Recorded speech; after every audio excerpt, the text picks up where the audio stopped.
Alex here, and in this video I'm going to show you how to add vertical circulation and egress points to your project. Now you can utilize Skema's massing tools to create these elements such as staircases, elevators, and other utility elements you want included in your floor plate.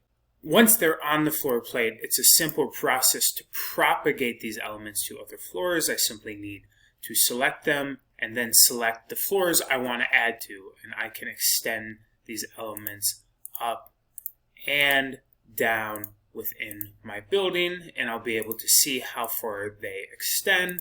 To do this to any other element, it's the same process. Just simply select them and propagate them to any extending or other floors in your entire building.